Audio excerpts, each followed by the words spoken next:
Hey everybody, it's Mitch, and welcome to my next video. Today we have got another Dungeons & Dragons 3.5 Prestige class description.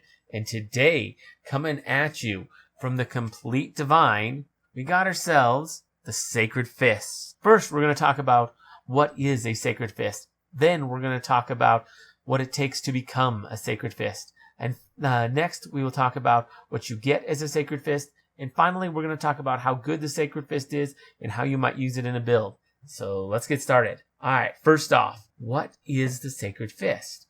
Well, quite frankly, a hybrid between like a cleric and a monk. It's somebody who believes in their deity so strongly, and they believe that their deity has given them the ability to fight with their fists, and that their body is their temple to their deity, and that it would be a sin against their deity to use any sort of weapon other than their own body, and that they must, as their duty, train their body to its fullest potential to deal the most damage and be the most lethal weapon for their deity that they can be. And quite frankly, that's what they are. Based on what your deity is, how you behave could be very different. You're basically going to be responding the way that a cleric would of that deity. That's going to be a lot of your personality, other than the whole you believe your body's a temple and that you need to train yourself to be a lean, mean fighting machine in service of your deity. So that's the main difference. Other than that, they're mostly the same as clerics. So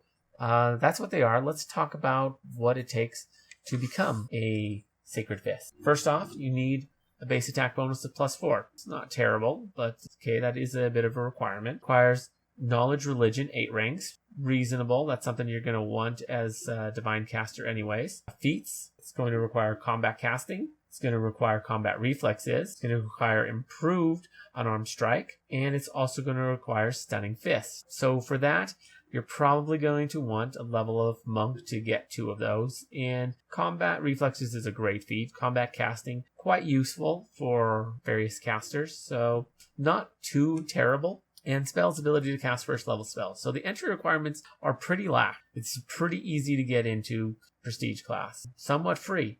Although, I mean, combat reflexes you are going to have to take, but it's kind of a good one for a prestige class like this. And combat casting can be useful. You are probably going to be on the front lines a lot. All right, so let's talk about what they get. First off, they have a D8 hit dice, which is not bad. It's the same as what a cleric gets, so pretty solid. I think monks also get a D8, so not bad. Now, one thing that they do get that neither of those get is a full base attack bonus, which is really good. So that's probably the biggest upside of the Sacred Fist is their full base attack. They also have a good fortitude and reflex save, although a bad will save. So not bad.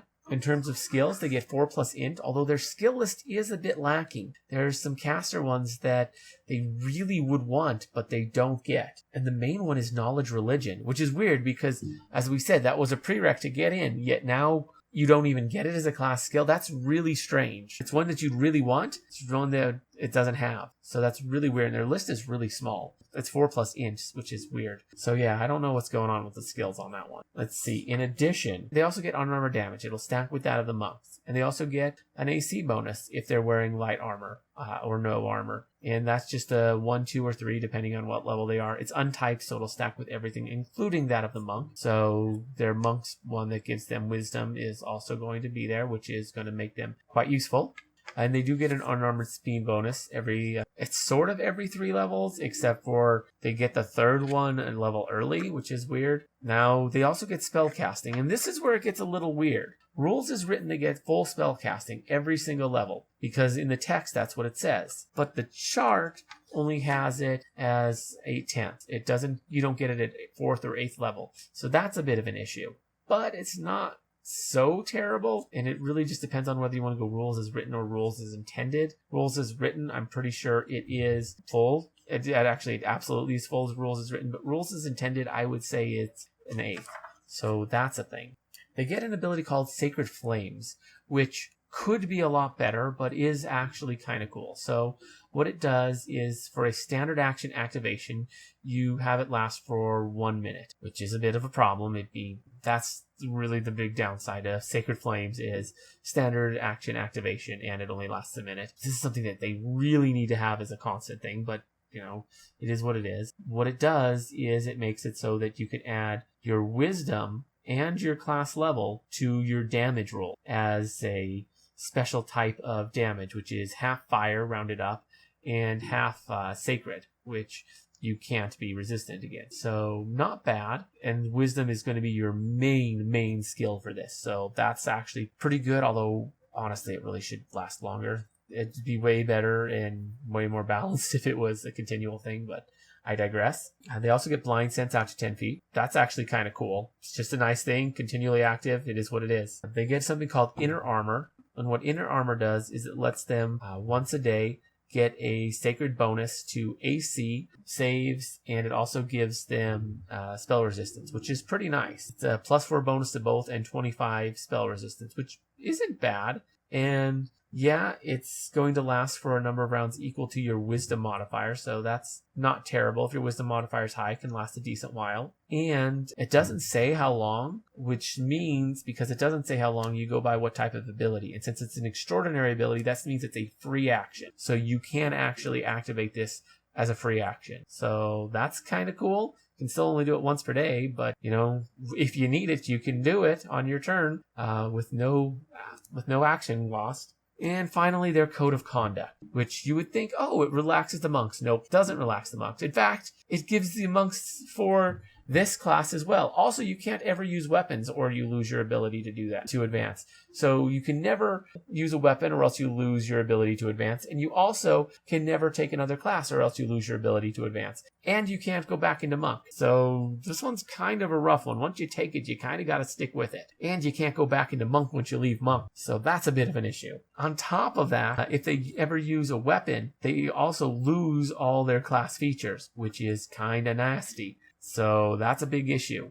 You can use atonement to get rid of that should you have done it by accident or been forced to do it. Still, it's pretty strict. So that's what they get. Let's talk about how good they are and how you might use them in as a build. Okay, so how good is it? Well, it's all right. The monk isn't the best class, unfortunately. As much as I love monks, they're unfortunately not the best class in the game. And although Sacred Fist absolutely is an improvement over monk because it gives spells, and Sacred Flames is alright. Once it's activated, you get so much stuff. The base attack bonus is really big. That's one of the things I like most because monks already get more iteratives than anyone else. I mean, they get 5 iteratives just naturally, whereas everyone else can only get at most 4. With this, they could actually get a 6. They could actually get a 6. With haste, that's 7. That's huge. Other classes can't do that. I mean, you can get haste, and these guys actually can cast haste on themselves. So that's actually kind of big, the fact that they get that. So it could be decent. It's not the best class in the world, but it's okay. It's solidly okay. And it's cool. So, if you're not running a high-powered campaign, this could be a solid class to run.